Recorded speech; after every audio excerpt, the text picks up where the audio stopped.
Yes, good evening, good morning, good afternoon, wherever you are in the world, whoever you are, welcome to Football Heritage TV. And tonight, my team are so shit at transfers that I thought I'd bring on a couple of guests who support teams that have been buying footballers that they need this summer. And we're going to discuss their transfer windows and have a look at the latest transfer news, rumours, and reports across the world of football. First of all, Aaron from Aaron Talks Arsenal, one of the sensible gooners. There's only three of you. You are one of them. How are you, mate? Yeah, no, all good, mate. Thank you very much for inviting me on again. And as well, I just thought I'd get it out there. Big up to your chat as well, because I know you sent over a raid to me yesterday, and there's a lot of your fans, lot of the chat stayed. We had a good little chat for about an hour and all that. Vast majority of them stayed actually. So big up to your chat, and pleasure as well to meet Charlie and all that. Looking forward to it. Lovely. Oh, I like this. This is nice at the moment. Oh, it's all very nice. Too nice. Now I've got to say something nice about Charlie.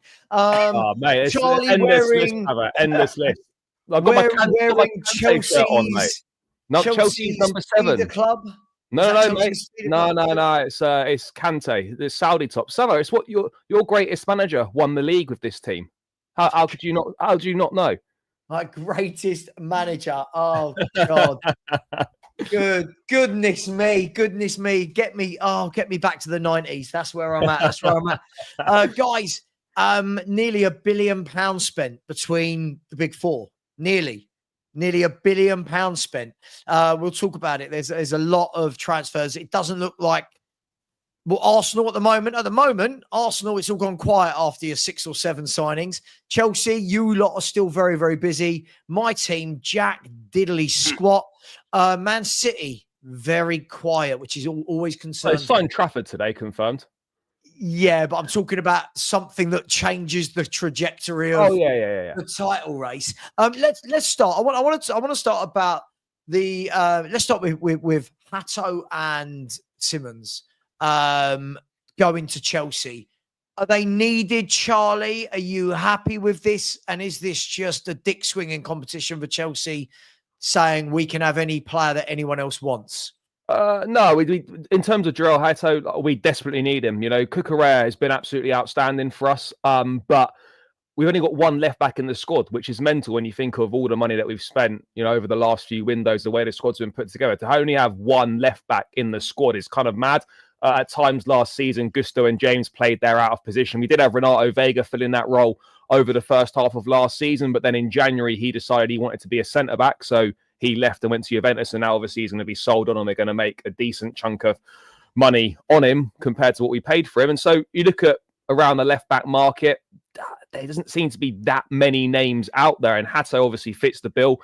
He's 19, but he's played over 100 games for Ajax. He's a full Dutch international already, can play left-back as well. He's comfortable overlapping, comfortable coming into midfield.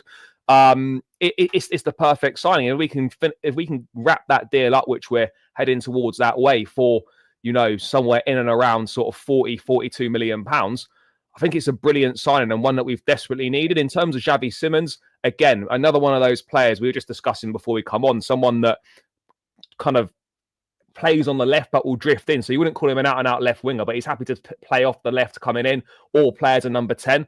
And he's someone that's got a lot of talent. Feels like he's been around for ages. He come through at Barcelona, and then he went to PSG, and he's been on loan at PSV Eindhoven, then he's been at Leipzig.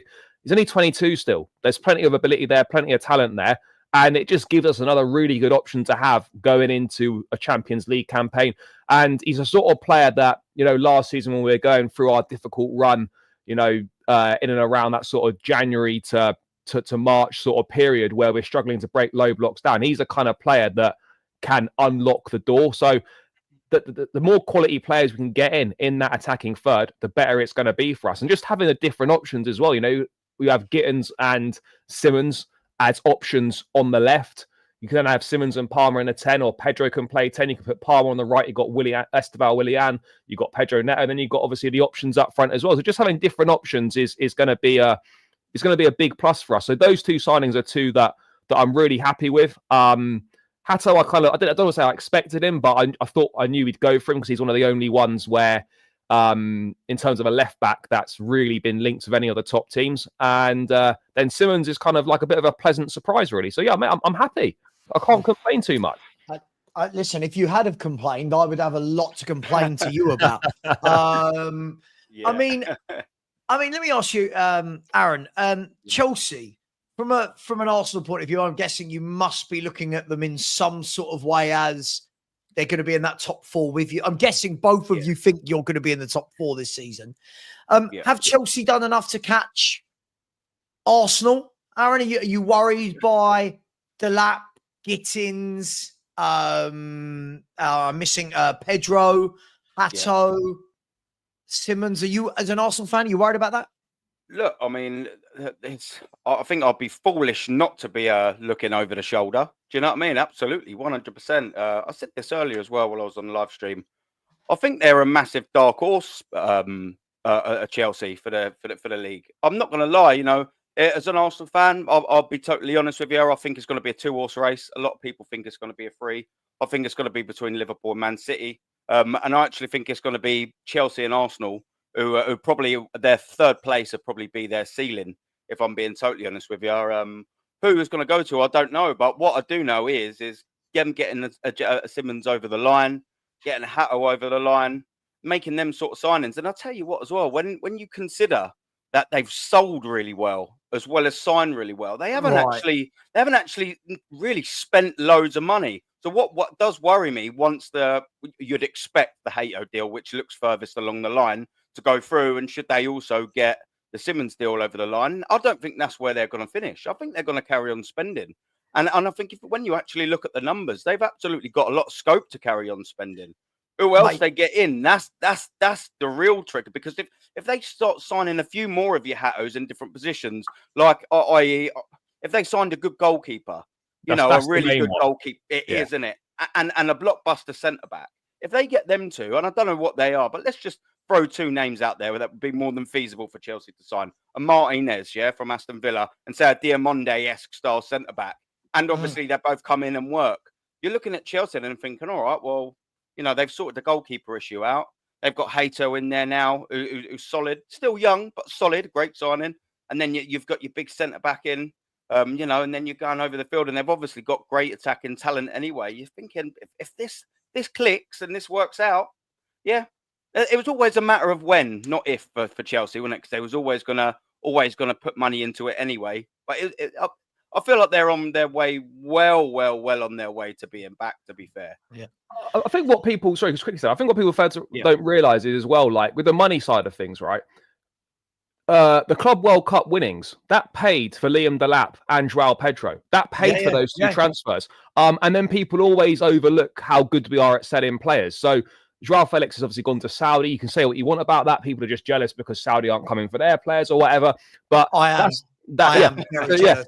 So I want Saudi to come in for most of my squad. I don't but you look at you get 52 million pounds for Madueke. Obviously, if the add-ons are included there, you get 50 million for Madueke. You get 25 million for Petrovic, the goalkeeper. There's 5 for Kepa. All right, that was a release clause or whatever.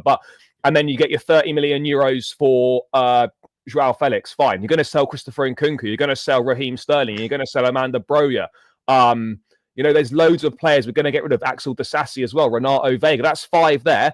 And Vega himself. Yeah. Can I just say, the worrying thing about this, Charlie, is there are loads of clubs, right? I'm not sure if you two agree. There are loads of clubs that go, oh, we need to sell. The thing is, we know Chelsea will. We know no matter how much fans want to use words like they're a scrub, they're washed, they're shit, Chelsea find buyers. My club, we have players that stay for about 94 seasons in a row, like Ben Davis, because we just can't get rid of anyone. What is it like seeing players go? Are you emotional? Do your fans care? Are they as sentimental as mine? Or depends who it is. Like ultimately, if the player's surplus to requirements, they're surplus to requirements, and they get moved on. That's the reality of the situation. If you've done a job, and then obviously great, you wish them well, they move on. But if you're surplus to requirements, if someone better's coming in that position, then we thank you for your service and on you go. And I've always maintained I haven't got a problem with any player leaving as long as a better player replaces that player. So it can be anyone. You know, anyone for me, if anyone leaves, bring me someone better in to replace them. Yeah. That's Yeah, it for me. That's all I'm worried about. Do you know what as well, mate? Is like I actually think as well. Yeah, you're right in saying there's a lot of sentiment now, isn't there, on players? I've got a lot of sentiment for the older players that retired and been there and done. I've got Patrick Vieira top right behind me. You know, love the geezer. But if he was playing now over the years, and that was many years ago, by the way, I've sort of learned to break myself away from that. Do you know what I mean? Because you only end up getting out or disappointed. Like, say for like a Saka, 20 years ago, I'd have probably been in love with a geezer. Do you know what I mean? Oh, he's the best thing, this and all of that.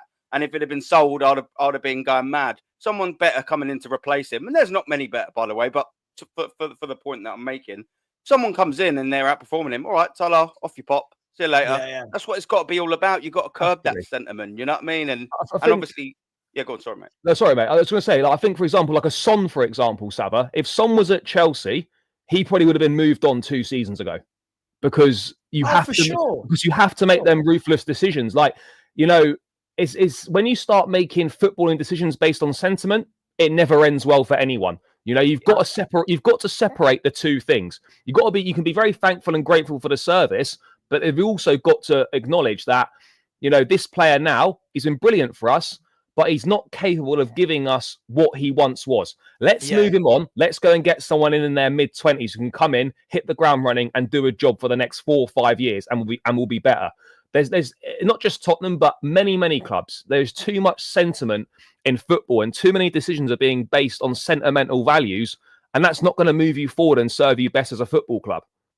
I mean, look, just quickly, but before we carry on, guys and girls, there's 500 of you in here already after 12 minutes, which is lovely. It's not a brag. The likes are shocking. We've got kind of Darwin Núñez type like ratios. Dominic Solanke, if you will. Please smash that like button. And if one of my mods would be so kind, don't. You know what? Him and Solanke, their Premier League strike ratios are scarily similar, by the way, when people talk about Solanke being better. But we'll get there in a second. If one of my mods could please, I can see you've put in Blue Brother, please subscribe to Blue Brother CFC, which is Charlie. And please, if somebody would stick in Aaron's chat as well. Aaron talks Arsenal. I know he's a gooner, but he's actually one of the good ones. Oh, you've put them both in, have you, Ryan? Big up to you if you put them in. Sorry, I missed it. There we go. Aaron talks Arsenal. And if you don't mind, subscribe to me as well. You don't have to. You might already have. Thank you very much. Look, let's have a look at the moment. Man City today. Let's quickly talk about Man City. His goalkeepers. Romano's just said 5 minutes ago that City have told Ortega that he can leave. I like that. Like, see you can go. None of that. Oh, come on tour, but you can go. They brought James Trafford back. What's going on at City with a goalkeeper situation? I thought Ortega was going to be the number one. Yeah, Edison was leaving. What's going on? It's an interesting one, that, isn't it? Because when Ortega was playing at times last season, and whenever Ortega came in for Edison, I think a lot of City fans and a lot of people in general were saying, actually, do you know what? Ortega's doing a really good job, and maybe he should be given a chance as the number one. It was only last summer, wasn't it, that he signed a contract extension. So you're sort of thinking that, you know, Edison was heavily linked with Saudi last summer. Move was close. It didn't happen in the end. Edison's definitely maybe dipping a little bit in terms of his form, but it's a real interesting one to bring back James Trafford. And it's a big decision because I don't know if you guys remember, but when Trafford was last in the Prem with Burnley 2 seasons ago, he was terrible. I know he's young, and he was obviously a couple of years younger then, but he was awful. You know, he was dropped from that team under Company, and he was replaced by Muric. And Muric is not a particularly good goalkeeper, but Trafford was dropped because he was really struggling. Obviously, last season in the Championship, he had a very good season. Burnley kept a ridiculous amount of clean sheets in the league. But again, it's very different playing, you know, at the Championship with Burnley, and then suddenly you would presume if they bought him back, he's got the number 1 shirt. If Ortega's going out, then Edison, you would think, is probably leaving as well. Is Trafford, he good with his feet? Because to play for City, you've got to play for Pep. You've got to be good with your feet. Trafford, for me, I'll be honest, I don't watch Trafford in and out to see if he is good with his feet. He's improved for sure. He's better than he was last time he was in the Prem. But I just feel Man City could be taking a big gamble here in a crucial position because it looks like probably both Ederson and Ortega will leave. They're going to replace all three goalkeepers in one window because Scott Carson left and they brought in Bettinelli as third choice.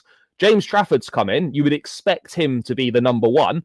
And then if Ortega's been told he can leave, they're probably going to have to go and buy a number two. So there's a possibility that all three goalkeepers in the first team squad will change at City this summer. And that's quite big. Will they not pull the plug on the Ederson deal now, even if for another season? Because like you said, that is absolutely madness, having to replace an entire goalkeeping department. Yeah. And that is almost like I said about you boys at Chelsea. That's a massive position. Do you know what I mean? And that's one that you guys need. For Manchester City to just go out, do you know what, sod all three of them. We'll bring in a new one, and one of them's Trafford. Do you know what about this guy? Like, because I've seen links with Man City to Donnarumma. I mean, Donnarumma is your number one, Trafford is your number two. But I don't think Trafford comes back to City unless he's the number one. Because why would you swap being a first? Because Trafford could have gone to Newcastle, where he would have been number one. So my thing is with Trafford, right? Why do you say yes to City over Newcastle unless you're going to be the number one? In my opinion, well, potentially. But what I mean is, though, it would be strange, in my opinion, for someone, if you've got the choice of City or Newcastle, to go and choose and be a number two at City rather than be a number one at Newcastle. But again, maybe players think differently. He wants the money, maybe the trophies or whatnot. I don't know. But I just would have thought, in my opinion, if you're Trafford, maybe you go to City because you're going to be the number one. Because otherwise, surely you choose Newcastle, no? I get that way of thinking. Yeah. Definitely that logic. You'd think as well, at his age, you probably need to be playing minutes, especially as a goalkeeper. Yeah. It's not like an outfield player where you'll get constant subs on and get minutes here and there. As a goalkeeper, really over what Man City, you'll probably end up playing 50, 55 games. You need to be playing in a large amount of them, especially as a young goalkeeper. And if you're playing number two, like a big club at Manchester City, you just ain't going to get the minutes. You'll get maybe early rounds of cup competitions, but I mean, that aside, maybe dead rubbers in the Champions League if they qualify. But I suppose really it all depends on what he wants, doesn't it? The goalkeeper himself.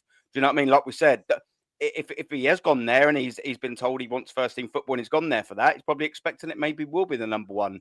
But yeah, if he's just gone there and gone, do you know what?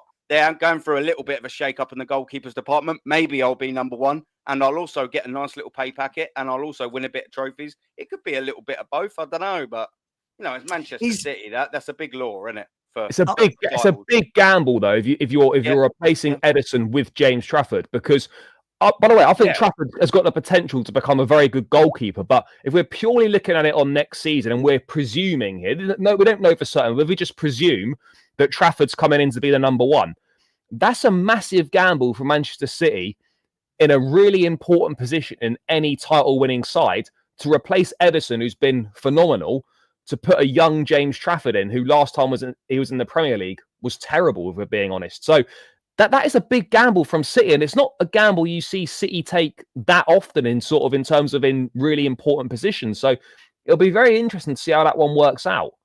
Could it be just quickly as well, something like I sort of said earlier, where they're like, look, maybe they will go back on the sale of Ederson, where they sort of say, all right, one more year, then you can go or whatever, and then basically just say to James, like, look, there you go, here's your year to compete with Ederson. He's probably going to be going out the door in a year's time. Show us what you got. And it's almost a bit of both worlds. Maybe that could be the same. Mate, I think that's definitely plausible. 100% that's sensible from Manchester City, because you're absolutely right. Are they finished in the window, City? I don't think so. 30, trust me, as a Spurs fan, I know exactly how many days, minutes, and hours there are and everything, right? 34 days of this transfer window to go. 33, we can't count today. 33 days to go. City have done some good stuff. I think they've done some sensible stuff. For me, they've not, and they might not, but they've not added that. You guys, sorry, that way. The other way, isn't it, when you're on screen? Yeah. You guys have added a little bit of stardust with Gyökeres, maybe Zubimendi, depending on what you like as a player. You guys have, added loads of players. Are City missing that bit of stardust. Liverpool look like they've got Wirtz, possibly Isak. We'll talk about in a minute. Does City need that? Yeah, I mean, like, I can sort of see where you're getting from. I mean, let's not obviously, and I know you're not, Sav. Let's not discredit that Reinders, Churkin, all that. They are very good signings. Cool. But I know what you're saying. Like that, Aaron. I know. Yeah. I think, is it sort of because, obviously Liverpool have gone out and probably signed the number 10 that would walk into most clubs in the world. Do you know what I mean? That's the stardust you're obviously on about there. Arsenal, maybe obviously not Gyökeres in exactly the same light, but let's face it, in terms of available strikers out there, maybe Isak aside, we've gone and got the best in business. Maybe he isn't stardust, but maybe it looks a bit better because he's upgrading significantly on what we've already got. And maybe that's as well, you can sort of add that into it, So there's maybe not just a bit of stardust, but are they upgrading significantly on any of their positions? Maybe it's that as well, a little bit in there. And I suppose to a degree, you'd be right. But do they, I mean, do they always go out? I'm trying to think now. Do they go out and sign blockbuster players anyway? No, they sort of don't, do they? Yeah. You know what, Aaron? I always say, when people say about Pep that he just goes and buys the best, I don't think Pep does always go and buy the best. I think he buys from that next section down. Don't get me wrong. He's still shopping in a good supermarket, right? He's not, you know what I mean? He's not poor, but I think he buys from that next level down and takes them to there. He did it with John Stones. He did it with Bernardo Silva. He did it with, Rodri. At the time, everyone was saying, Partey's much better than Rodri. He's taken Rodri, and now he's the world's best player, give or take the Ballon d'Or. It depends how much credit you give to that. I don't know whether they do need that. And I'm guessing for a club like City, guys, I'm guessing it's tough because as a striker, do you want to go and it's a squad game, but do you want to go to City knowing that Erling Haaland starts every It's game? exactly the same issue you had when Harry Kane was there. How do you convince someone good enough to go and be a number 2 to a Kane or a Haaland and basically say, look, you'll play in the cup games, you might get a few sub minutes and you'll play if this guy's injured. That's a very hard sell for like a decent player. And that's part of the reason why Julian Alvarez left, because he wanted to be the main man. Alvarez was great for City, but he wanted to be the main guy. And he was never going to be the main guy because Haaland's there. So it's a really difficult sell. I mean, look, they got Marmoush as well. I think people forget as well, by the way, Marmoush only come in January. I'm not saying it's a new signing this summer, but this will be his first full season at the club. There's going to be a difference there. Phil Foden, we spoke about this on my channel earlier. Phil Foden is not going to be anywhere near as bad as he was this season just gone. So I'm not saying he'll be like a new signing, but you're going to get so much more out of him next season, you would imagine, than you did last season. I would say defensively they could do with some reinforcements. They need a right back for sure. And they need a centre back as well. Maybe they need a centre back. Charlie, to both of you, do you think this is the year we see Vardiel make the centre half position his own, and that's why they've bought Aït-Nouri? You think Vardiel's going to go in there and play alongside Diaz? Yeah, probably. I would say so, but I still think they need another. He is, but they need another centre back because I think John Stones will go. Vita Race they bought in from Brazil in January. He's obviously young, not quite ready yet. And Kusanov is young as well. I thought he'd done all right, but Pep clearly doesn't think that he's ready. I think they need one more because Stones, unfortunately, what about Ake? Ake is there as well. I still think you need one more because for me, if maybe they loan out Vita Race somewhere potentially, and then you've got Vardiol, Diaz, Ake, Kusanov. I think Man City could do with one more starting quality centre back, and they could do with a right back as well. Aït-Nouri's coming on that left side or whatever. They need a right back as well. But other than that, I think they're reasonably well set. I know. Do you know what's tough for me as a Spurs fan listening to these sort of conversations is we haven't even got Kanji as well. I forgot about that. We haven't even got our first 11 sorted, and we're talking about they've only got boom. It's like God. Anyway, not talking about Spurs yet. We'll get to Spurs. Look, I think it's going to be interesting with Man City. I think they've got a lot of doubters to prove wrong this year, right? And Pep never goes 2 years without a title. It makes this interesting. But look, we've got to go before we go to Arsenal. we've got to go to Liverpool, right? Who are moving naughty. Now, there's two ways of looking at this, lads. One is they're going to walk the league. They're going to walk it. They're the champions already. They've spent I think Isak will take it up to roughly 450. If they get a centre back, you're looking at 500 million. But does this put a different type of pressure on guys? Because Slot's gone in there last year and won the league with a squad that wasn't his. Now, if you spend 400, 500 million and you've got 6-7 new players, now you're moving towards your own team. Is that a good pressure to have? Or is this now like, shit, we've got to win? Like, is winning the league enough for Liverpool? With that squad, is just the league enough? Going back to back would be huge. I don't think Liverpool have ever gone back to back in terms of in the Premier League era. But no, you make an interesting point because obviously Slot come in. That, by the way, that squad was a squad that was obviously title winning ready. He done a fantastic job with those players. They added Chiesa, he barely played or whatever. So essentially, they didn't really bring anyone in. But now bringing these players in, Kirkes, Frimpong, Wirtz, Ekatike, maybe Isak. Yeah. You bring these players in and suddenly the pressure will increase again because no one really expected that much from Liverpool last season because it's Slot's first season. It was a Klopp squad there. You expect, Liverpool will get Champions League football and they might win a domestic cup or something like that. Now, when you look at the players they're adding, if they add Isak as well, you're looking at that and you're thinking, if Liverpool don't win the league, Slot, I don't want to say he's failed, but that's... I'll say it. Do you think failed's fair, or do you think that's a bit harsh? What? Hang on. If you go and bring in... I agree. Hang on. Possibly one of the best number 10s in world football that everyone wants that walks into any team, like you said, Wirtz. Isak, who's one of the best 3 or 4 strikers in the world right now, right? The squad that already won the Premier League. Virgil van Dijk's re-signed. Mo Salah's there. Yep. They've gone and got Ekatike as an option, right? They've gone and got Frimpong, Kirkhead. If they get a centre-back and Isak as well, I'm sorry. You have to win the league. And as much as we're going to talk about favourites, that then puts them above City and Arsenal comfortably for me. I agree. For me. Mate, I agree that there won't be any excuses this time because their business is absolutely exceptional on paper. Obviously, how he's going to fit all the pieces together remains to be seen and how the style will change. A little bit similar to us in a sense in terms of like you look at the attacking options that are coming in. Obviously, Florian Wirtz, as good as he is, first season in the Premier League. Are we allowing him that? Are we allowing in the Premier League? £130 million world superstar a year to settle? Are we allowing that? I think you have to. People can expect whatever they want to expect, but ultimately, very few players come in and instantly hit the ground running in the league.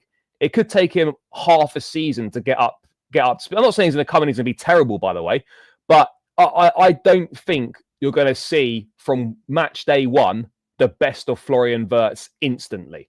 I think that's perhaps unrealistic expectations. And I get price tags alter people's expectations, but the reality is like whether you cost 50 quid or 50 million, just because you cost more money doesn't mean that means you're going to instantly adapt. That doesn't work like that, unfortunately. But look, the pressure will be on City. The pressure will absolutely be on Liverpool. 100% it will. And Slot will be under big pressure now. I don't think he was under much pressure last season. Last season was almost really, to a certain extent, a free hit.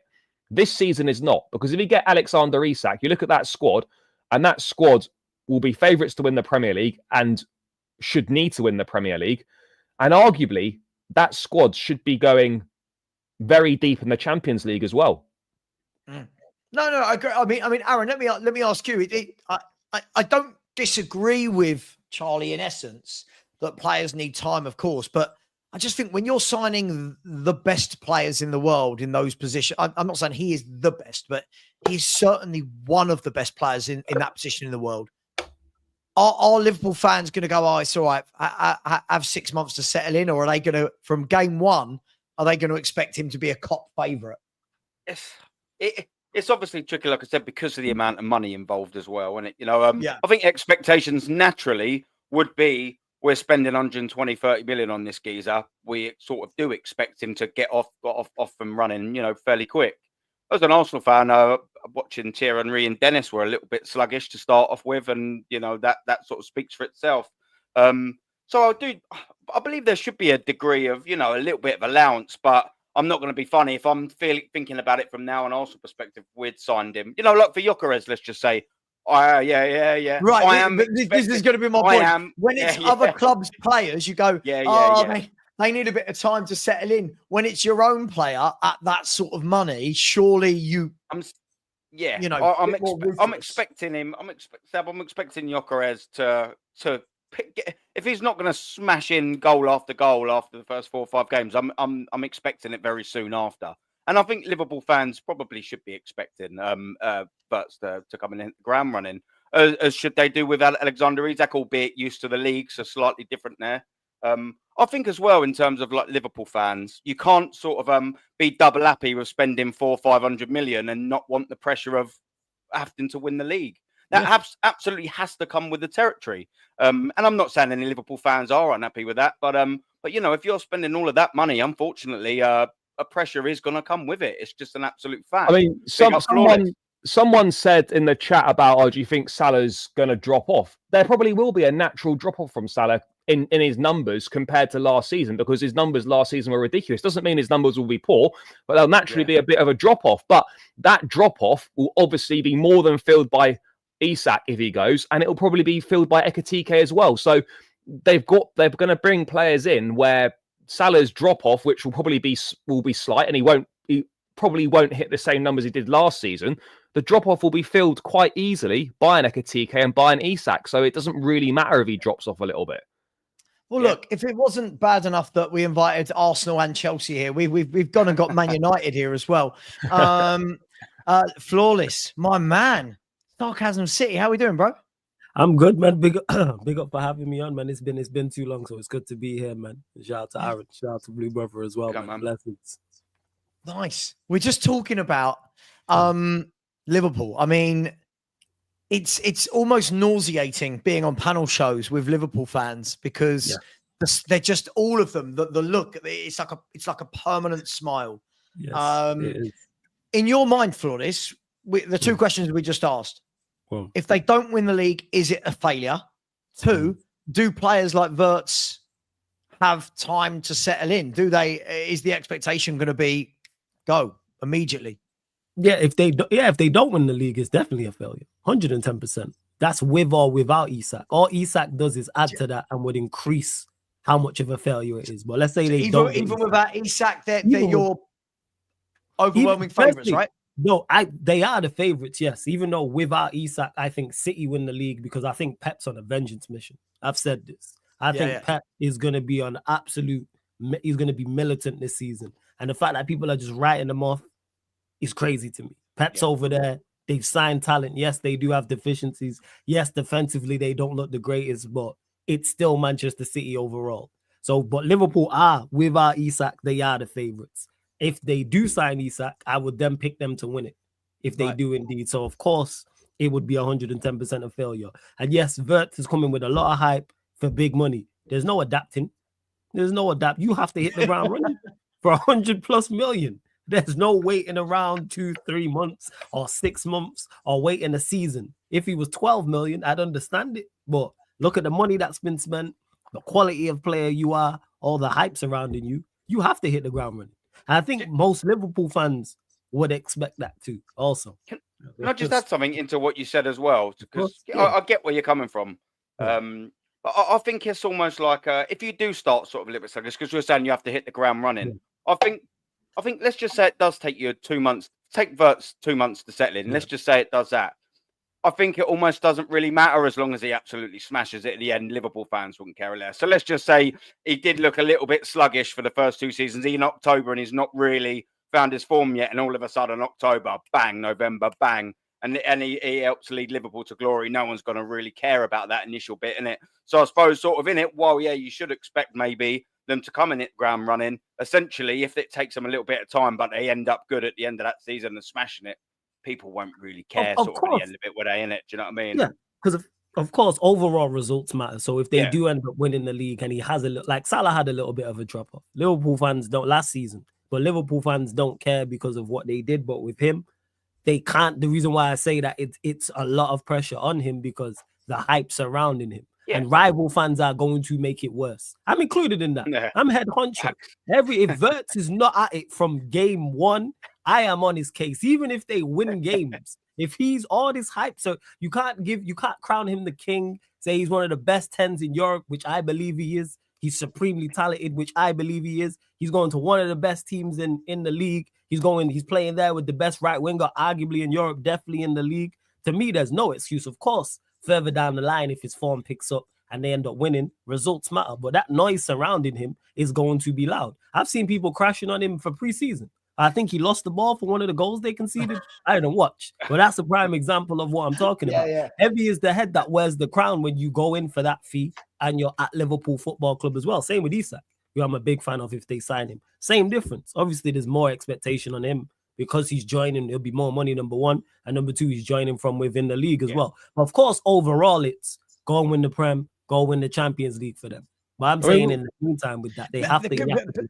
I just asked the question just now. Is winning the league, if they get Isak, right, and they get in, I don't know, Guehi, someone else's centre half, is just I know this sounds really, I'm a Spurs fan. I don't know about winning these things. I know what you're saying. Is just winning the league enough after spending £500 million in Chelsea? These guys spend £1 billion.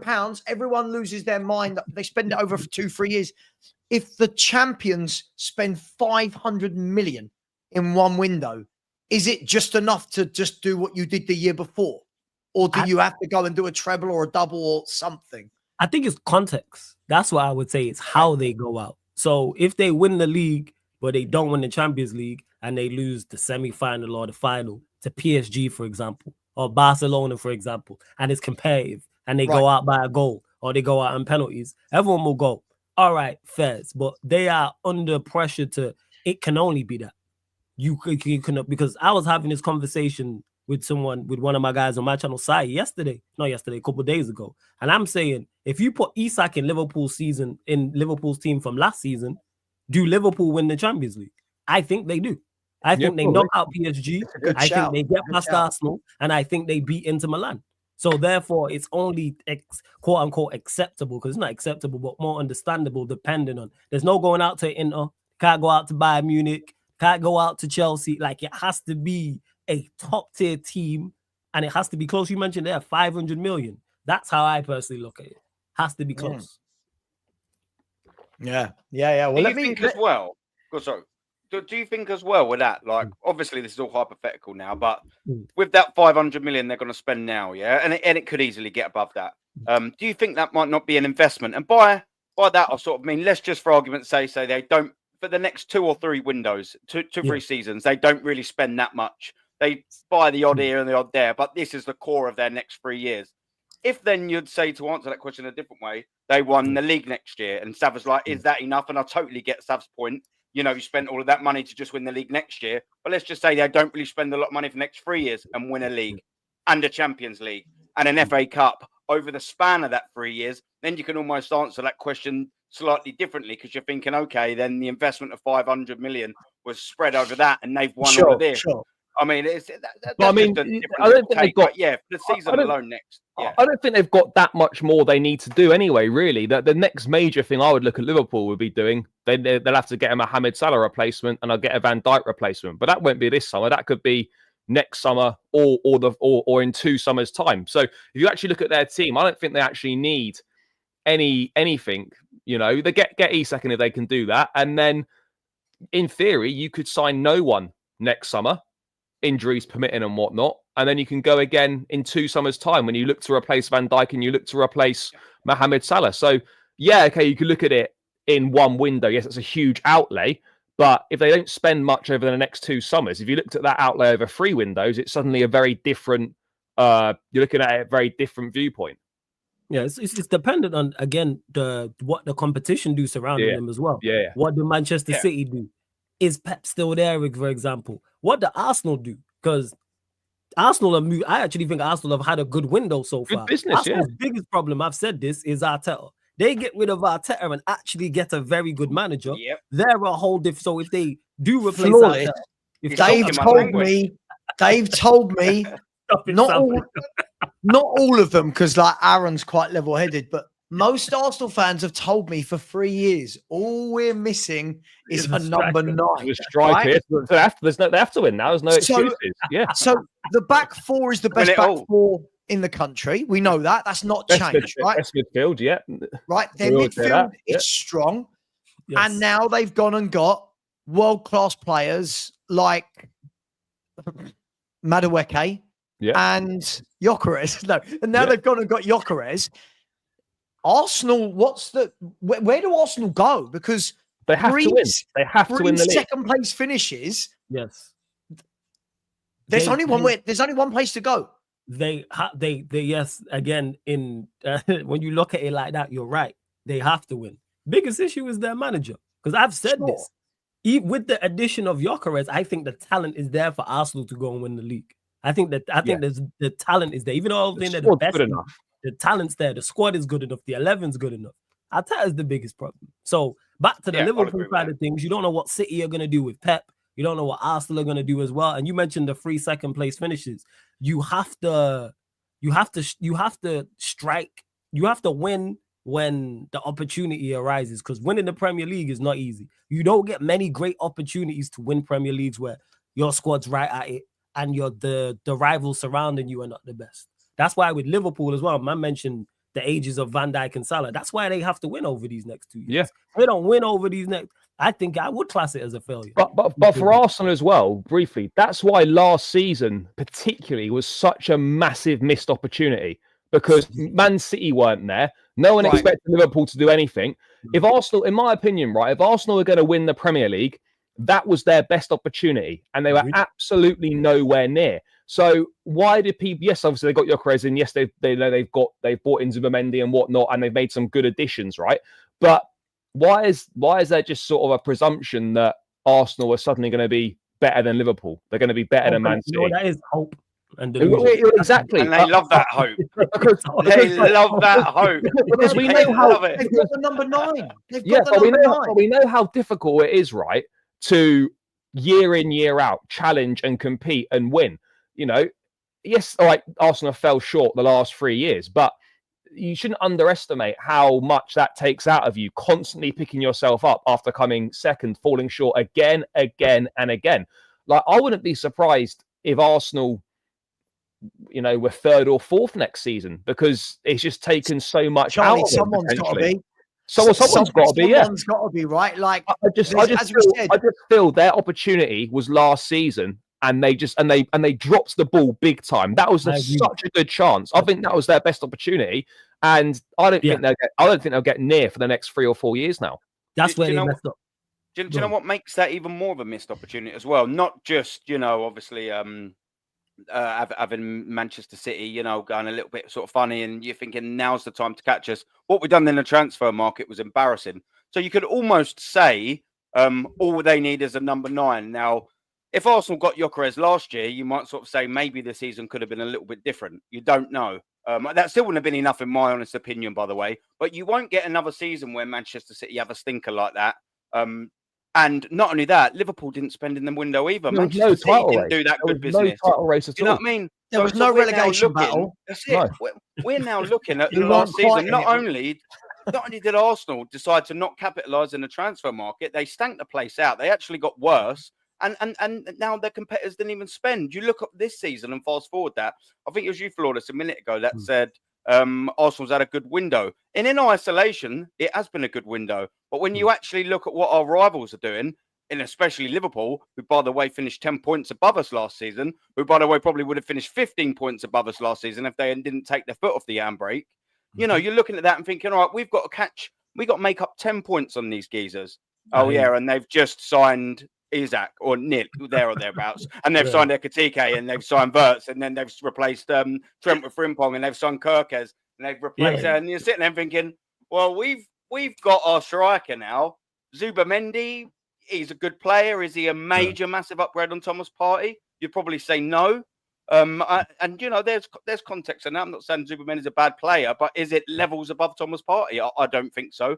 Thomas Partey, whom I rate, by the way, and then the other players are all fillers. You boosted scrubs from Charlie's boys. Do you know what I mean? Madaway, Neto. Do you know what I mean? And then you got an unknown kid. It's made your squad. It's made your squad better. It's made your squad better, but I don't know if it's made the first 11 better. I think for me, the only player that's made the first 11 better than it was last season is Gyökeres. Yeah, absolutely. That's not enough. That is can I just not enough. Playing devil's advocate? Can I just throw in Zubomendi's an interesting one for me, because I think when people just say the like for like replacement for Partey, I think what you're going to see is you're going to see a switch in style from having Partey and Zubomendi. Partey's more of an athlete, isn't he? Driving force with the ball, whereas Zubomendi's more of your Rodri type player who wants to get on the ball and make things happen. So could it be that Arsenal want to go slightly different in their style of play, and that Zubomendi's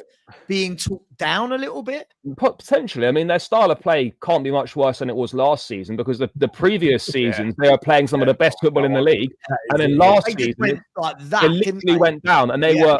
I'll be honest. Look, we weren't amazing to watch, but like if you're looking at it, like Arsenal were really poor to watch last season. Like the football was shocking at times, and you sort of wonder, it was so different to the previous 2 seasons. It's almost like Arteta had been scarred by falling short, and he was just like, right, I'm just going to try and make this team as difficult to beat as possible.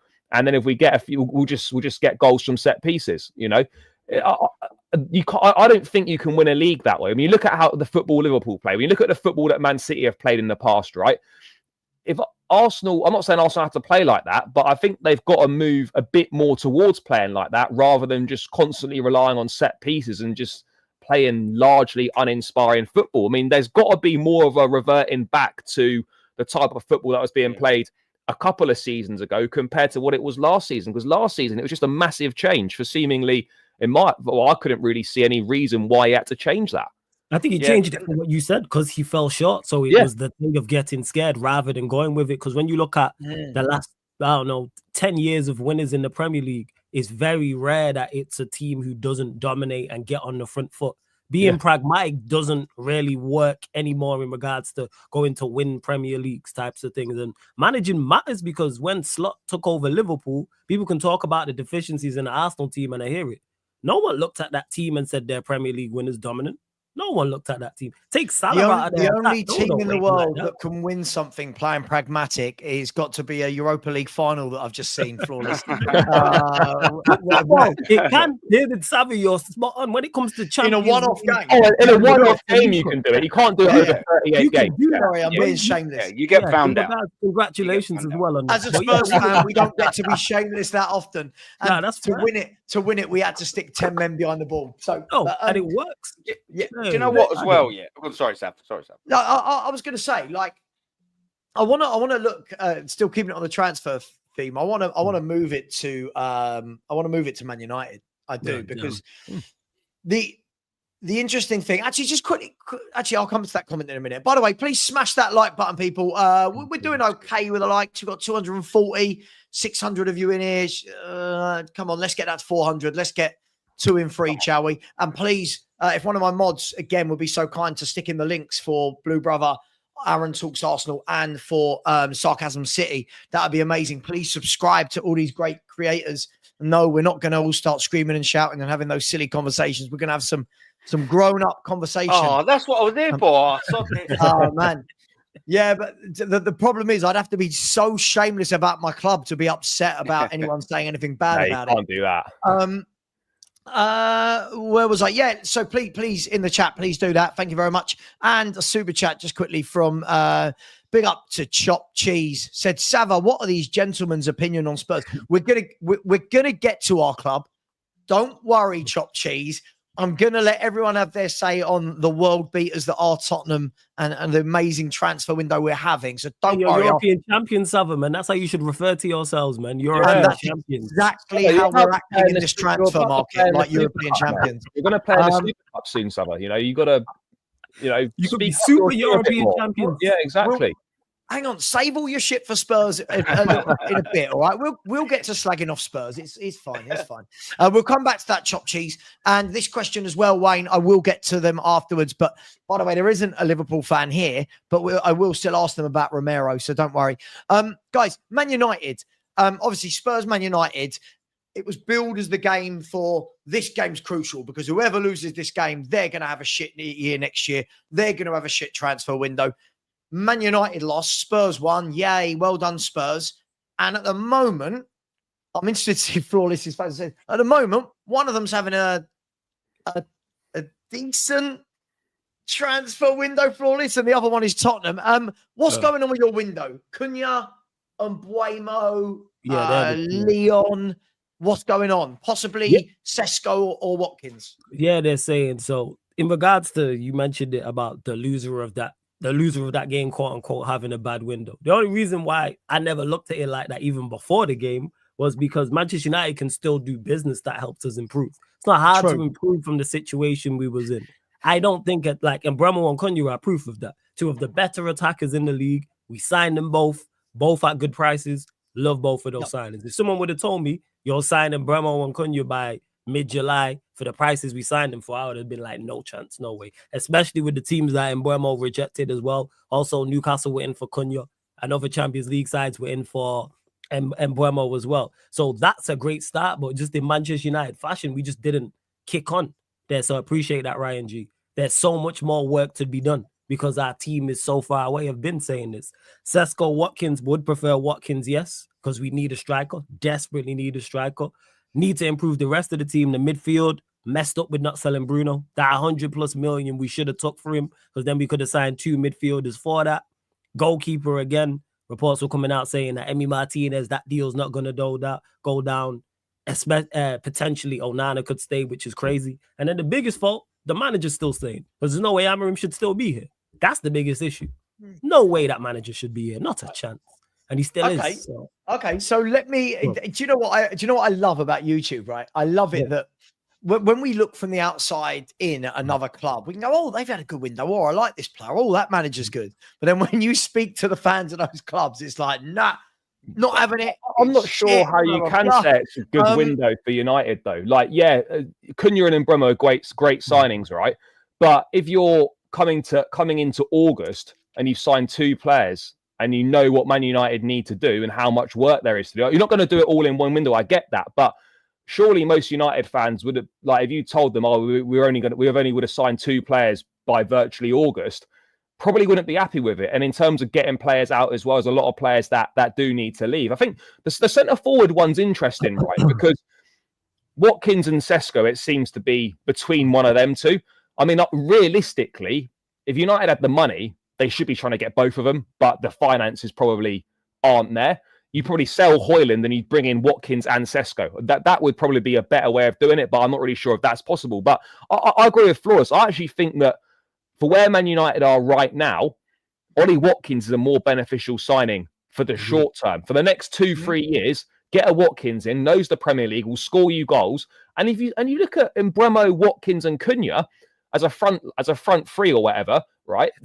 That's 3 of the better attacking players over the last sort of 3, 4, 5 years in the Premier League. So that would be a massive improvement. So for me, whilst longevity-wise and sort of long-term, Sesko would be a better signing, Watkins, for where Man United are right now, is going to be far more beneficial for them, and it's going to serve them far better than a Sesko is. Because if imagine this, right? You've got Højlund, who should go but might not. Imagine you bring in Sesko, who's basically, another inexperienced striker. They allowed it for the people in the back. And you put a Sesko and a Højlund together with a Xerxes who's still finding his feet. Charlie, to your point, that's not running. So United, for me, while Sesko might be the better choice long term, they've got to think short term a little bit here as well. Go and get a Watkins in. He'll tie you over for 2-3 years, and then you can look at getting someone else in later down the line. You've got to, unfortunately, think a little bit short term sometimes. United aren't in a position to be bringing in more project players. They need players to come in right now and make a difference right now. Exactly. For now, we finished 15th. We had a diabolical season. We failed to win back-to-back games under this manager. From January to May, we won 5 Premier League games. We picked up 15 points in 5 months, and people are talking about the future.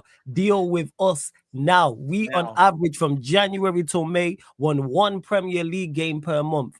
3 of those 5 games were against the 3 sides who was relegated. People don't understand how bad it is. This is why it's so important to improve the side. And I've been saying this. That's why I'm not. Sesko, I think, would be decent, but it's underwhelming. Go and get the best of the rest from within the Premier League, which Watkins is. Go get a midfielder, go get a goalkeeper, and then the spine's stronger. That's where I'm at with it. Will we do that? Potentially. We'll see. Flawless. If you were to do what Charlie said and you bring in Mbeumo, Watkins and Cunha, that's 3 of last season's top 9 goal scorers. Yes. Right, that's 3. That's a big improvement. Massive improvement. 51 Premier League goals between them. I'm just quickly adding this up. That's 14, 20. So that's 51 goals and 21 assists those 3 got between them last year. So here's my question to you guys. And we'll talk about Amorim in a second. If Man United get Ollie Watkins, right, and they've got a front 3 going into next season of Mbeumo, Cunha, and Watkins, and you've got Bruno Fernandes with all of his GA as well, and from midfield. What can Man United achieve? They're playing 1 game a week, so they've not like all of our big clubs that are in the Champions League. They've not quite got that, but 1 game a week. That forward line should be European football of some description. I want more specific than that, Charlie. I'm not having that. I want top. It should be top 7. It should be a top 7. So you're saying Conference League minimum? Yeah, it should be. If you're playing once a week with that front line, they should be. Man United should be capable of moving up 7 or 8 places in the league with the signings they've made so far. Yeah, they need more, but I think if they finished outside the top 7, that'd be a major disappointment. Yeah, I think so. With that firepower, definitely. But Man United, look at them. I don't know. The thing is what you've got is I think the top 4, with all greatest respect, I think that's probably there or thereabouts nailed on. I think if you were to ask the vast majority of fans who's going to finish in the top 4, I think everyone would say Liverpool, Manchester City, Arsenal, and Chelsea. And then you've also got good teams like Newcastle, who I think I was playing simply ahead of Manchester United. They've got some really good players, even without Isak. And, let's get it right. They could also sign Sesko themselves. Do you know what I mean? So you just don't know. And then you've got Aston Villa there, no mugs. I think it'd be a massive challenge for Manchester United to get right up there. They've got to sign probably a bit more than a Sesko. They've got major work to do. The only thing about was, you have, isn't it? It's major surgery. It's major. But now what if they had a big hole you left yourself in? So if we start adding more players, that's a whole different conversation. If it's just them front 3, I could manage the team, and those 3 are gonna score goals because it's Cunha, Mbeumo, and Watkins. They're just 3 quality players who are going to figure it out. Put them on the pitch, and those 3 in any formation are going. But the issue that Manchester United have, if it is just those 3, is the rest of our team. Our midfield is dreadful. Our midfield. I've seen your pre-season games, Flawless, just getting walked through in midfield. In that, particularly that Leeds one, what a surprise, because I watched it all last season. I haven't watched 1 minute of preseason, and I already know that it was going to be the same because there's nothing new. What doesn't help as well with our midfield is the manager and the way he sets us up in regards to the structure. That don't help. That also adds in. That's why it's not just the sign Watkins, we finish 7th. No, because our midfield's still dreadful. The goalkeeper's still awful. The manager's still terrible. We're relying on individual brilliance if it is just the Watkins. And will we win games? Yes, because it is those 3 and they're going to score goals, get assists, etc. Ollie did the exact same thing. This is why Ollie managed to make it to a final, why he made 5 semi-finals, why we managed to finish 2nd, because he just had incredible attackers at the time. Go back and look at what they had. So with that, it would be the same to a lesser extent with this manager. That's why we need more now. If we get a goalkeeper and we get a midfielder, that's a whole new spine. That's a whole different conversation. So the right goalkeeper in midfield. Yeah, of course, a goalkeeper of quality and a midfielder of quality. But it's an interesting point though on the Bruno thing, right? Because we all know Bruno's his output and whatnot is great, but actually, it might sound weird. I know Flores probably agrees with this. They would have been better off selling Bruno and reinvesting, because it actually probably would have been better for the overall balance of the team, and it probably would have been better for Amorim's ideas that he's trying to implement. So I know it's difficult to move your best player on, but sometimes actually I don't know if it's the right phrase or anything, but having Bruno is maybe this might sound mad, but it's probably holding United back in a certain way. It is. And when you hear the manager talk, the manager tells you as much. After the first preseason game, I can't even remember we played, he said, we lack physicality and pace all over the pitch, especially in the midfield. We lack a progressive passer in the midfield. We also play too many passes blindly in the midfield. So who does that sound like?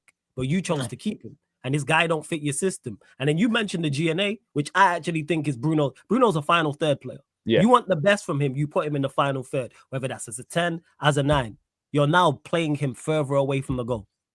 So how does that work out? And this is why I criticize the manager, because you asked this guy to stay the same way the board asked this guy to stay. He's not a central midfielder. That performance in the Europa League final sums him up, but everyone just bypasses that. He was the one who gave the ball away for Spurs. Simple pass. Gave the ball away. Awful. Gave the ball away. You might as well have been playing in white in that Europa League final. And we asked him to stay. 100+ million we had for him. Sell him. Bring in 2 midfielders with Watkins and Bremer and Cunha and a goalkeeper. Our team looks completely different. Yeah. Even with Charlie as well. It's like Charlie was saying about and he used an example of Son. If he was at Chelsea, he'd have sold him 2 years ago. It's about selling them players at the right time. And we don't do it. Arsenal Football Club don't do it. And with that as well, you've got 100 million offered for Bruno, who, by the way, has been a big match winner for you over the years. But like the point that you were saying, mate, if you're getting that kind of money in for him, go and fix 2, maybe even 3 positions. Just go and get it done. And especially considering you really badly need that goalkeeper and a midfielder there. If you go and sign right. And there has been players available in this window in order to do it, and still available. Martinez ain't going to break the bank for you. Go get yourself a centre back and a midfielder. And like you said, all of a sudden you're adding a couple of million onto Bruno Fernandes out, and you got yourself a spine. You got something to work with over the next couple of years. Yeah.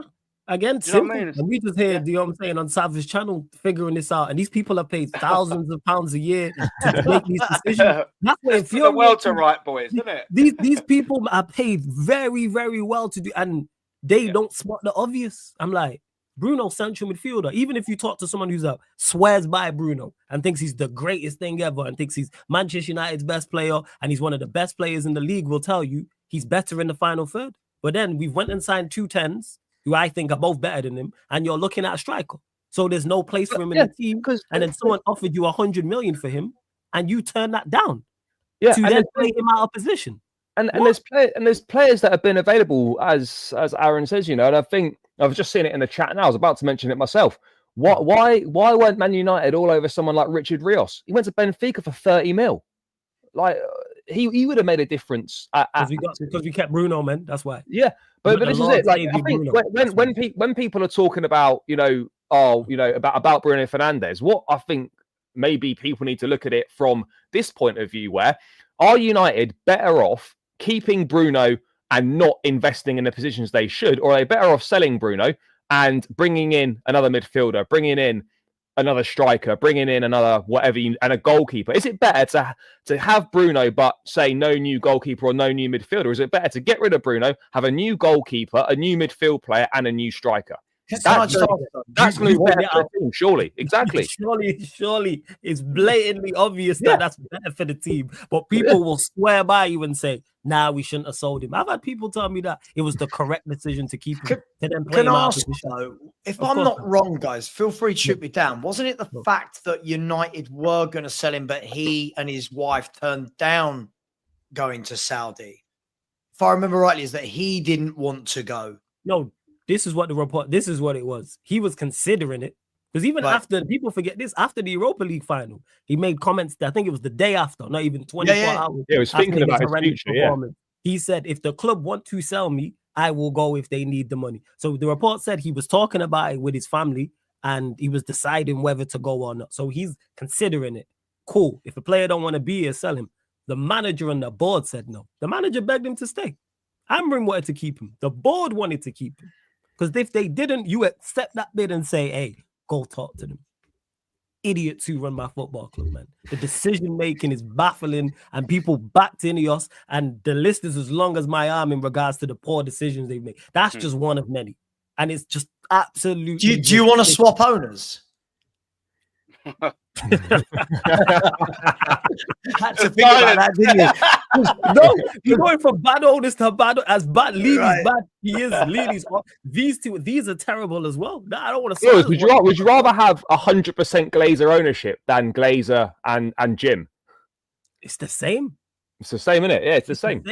We going nowhere. Like it's at least one thing I will say about Ineos is that they've done well. Is I like the transfers in regards to incomings. The summer we had previously, January this summer, the players they're looking at and the players we've signed so far, I go, yeah. Like outside of Agate, I go, he's the only miss. The rest of the players in regards to profile, in regards to price, I think, I go, yeah, it makes sense. Like they'll be good for the next manager and they're good for now. They're better players. It's just everything else. That's the problem. Everything. I'll be honest, guys. I'm at the point where I take Mike Ashley. Do you know what I mean? That's how bad it's got at Spurs. I'm begging Mike Sports Direct signs round. Yeah. The Sport Direct arena will change it. Listen, just before we get to Spurs, just the last thing I wanted to talk about before we end with Spurs, because obviously it's going to be heavy in the chat for Spurs fans.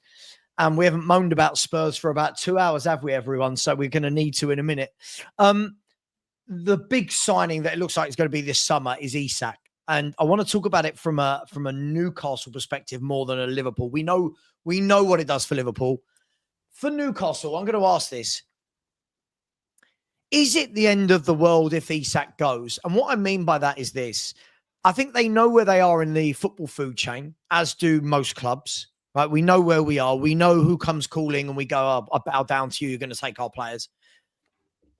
But is it as bad for them as we think? Or could it give them that transfer kitty where they go out and they've already got apparently 100 million spend. They get 150 for Isak and they've got 250 million for the last month of the window to go and buy 4 or 5 players and strengthen everywhere. Is it the end of the world to lose Isak when you look at it like that? It depends how you look at it, for sure. I mean, what I would say is they've handled the whole situation so badly because it's almost like it's caught them by surprise. They should have known that even if it wasn't going to be this summer, they should have known that Isak would be leaving next summer for sure. And it's almost like it's caught them by surprise, you know? Is it? Hang on, Charlie, I'm going to challenge you on that. We've all been too nice to each other. Is it though? Because before all this, they were in talks with Ekatike, so some could argue that they were already... they were never going to get Ekatike over Liverpool. Sure, but at that time, nobody knew that Liverpool were going to go in for, like, you know, the moment Newcastle started talking, somebody's called up Liverpool and gone, they're talking about... Well, they probably accelerated their interest. Yeah, for sure. That spurred them into action a bit. Now immediately in talks with Sesko, which tells me that they must have known because, you know, maybe it's just my club, because when my club don't get a player, they take 4 weeks. Newcastle just haven't been moving. Like, Newcastle are like a very good team, but then off the pitch, they've not acted like a big club whatsoever in terms of the transfer market. You look at what they've done, right? They've barely spent any money the last 2 summers. And then this summer, all they've bought in so far is Elanga. The team needs a lot. They're getting rejected. Is it, Charlie? No, it's not for what? No, they've been rejected by João Pedro, James Trafford. Like, the list goes on. We all know the players that have turned down Newcastle. It's I don't know. I just think off the pitch, and you know, they don't have a CEO, they don't have a sporting director, and all that sort of thing. That in a window is that's a big problem. Not having those key positions filled, because it feels like at Newcastle there's not really a plan as to who they're identifying. You know, because if there's no rumours about Isak going, they're not speaking about Sesko. So it's almost like it's kind of shit. Isak's kind of surprised us and told us he wants to leave this summer. We weren't really expecting that. Fuck, we better go and speak to Benjamin Sesko. We better go and speak to X, Y, Z. And that's almost like forced them into action when really they've done literally next to nothing in this window at all. I just think in the long run, Newcastle will be fine, and Isak going won't be a damaging thing. You know, how many times do we see clubs' best players leave and they rebuild and it's fine? But I just think in the context of the summer that Newcastle have had, you know, they win their first trophy in however many years it is, they get into the Champions League, and they're having a window like this where next to no one's coming and their best player might go. That don't look good. Doesn't a little bit of you feel a bit sorry? Like, Nah, I tell you where. Don't feel sorry for them. Nah, don't do that, Savva, because you don't feel sorry for hang on. I'll tell you what I mean. In the context of this conversation, what I do feel is, though, that at least with the players they've tried to go toe-to-toe with, let's be fair, they've lost out on Trafford to City. They've lost out on Pedro to Chelsea. They've lost out on Ekatike to Liverpool. It's not like they're losing out on players to small clubs. No. Right? So half of me goes, fair play. The other half says, come on, get back in your box like my club, know which lane you're in, and start looking at targets that are a little bit more realistic. But, I mean, I think you were about to jump in, Flawless, with something. Nah, I was just going to say that they tried, like you mentioned about the target, they tried to get Bremo, they tried to get Cunha, they tried to get João Pedro. Like, they went for the best of the rest. They tried the lap as well. Yeah. Did the lap as well, and they got rejected left, right, and center. So, of course, getting 150 plus million for Isak is a great thing for them because they could potentially reinvest. Where I would be disappointed if I was a Newcastle fan is the core to have an extremely good team, because they've made it to being one of the best teams in the Premier League. And we have a core where if you add to that, we could potentially break into the top 3, potentially break into the top 2. If you keep Isak, adding Gordon and adding 2 or 3 of the players we mentioned, couple of attackers, a good another midfielder, let's say a quality centre back, it could be there. It feels like they're starting again. Now Isak's gone. It's like we now have to go outside the Premier League, which maybe they should have done scouting wise, rather than go for Bremos and Cunhas and João Pedros. Go outside the Premier League and try that, but they went with inside the Premier League. It's kind of backfired. So we now have to go again. So now we've got this 150 million, we are now looking for the next Isak. That's where the disappointment would lie. You don't have the money to get it, but what are the odds that they go and get someone as good as Isak? They won't. They won't. But they would have known Flawless, right? As a Newcastle fan, you surely listen. I do it as a Spurs fan. Deep down, I know Bale's going at some point. I know Harry Kane's leaving at some point. I know they probably wouldn't have wanted to be this year, but I just feel like if they could get Wissa and Sesko, let's say they can get Wissa and Sesko, and then they've got Alanga, they've got Murphy, they've got Barnes, they've got Gordon. Yeah.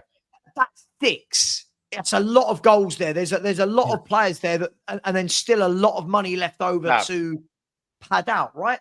That's true. With Isak there, and if you go and let's say you add Avisa with an Isak, and like I said, you add another midfielder, you add a centre back. I get it. That changes the trajectory again. How it changes how we look at them because they're trying to break. They're in, like I said, that 4th, 5th bracket, like 4, 5, 6. Yeah. They're trying to break through that. Keeping Isak right now is the best bet of doing that. So losing him is kind of like we have to go again. Is there a way they might keep him though, right? No, I don't know. Once a player said they want to go, it's completely counterproductive for a club to try and keep him. What I'll just quickly say before Aaron comes in, I was just going to say, what I think is interesting in the timing of when Isak's told them, I actually think he would have been prepared to stay if he'd seen Newcastle being ambitious in the transfer window beforehand and bringing in players to take them to the next step in that project. I almost think he's waited until like sort of basically mid to end July because he would have thought, do you know what? I wouldn't mind doing, I'm happy to do another season here. Let's see if the club can kind of match my ambitions in terms of who we're going to bring in. And he's looked at it and he's thought, Alanga's come in. All right, good player, but that's nowhere near enough. And I think that's made his mind up for him potentially. Instead of pushing to go next summer, he's thought, nah, this window's not doing it for me. The ambition's not there. Couldn't it just be that when a club like Liverpool come in, your head gets turned? But he would have known that Liverpool were in. But this is not just suddenly Liverpool have arrived because he would have known about interest from Liverpool for quite a while. Sure, but Charlie, that just reinforces my point. I don't think that he sat back and gone, let's see what they do in the window.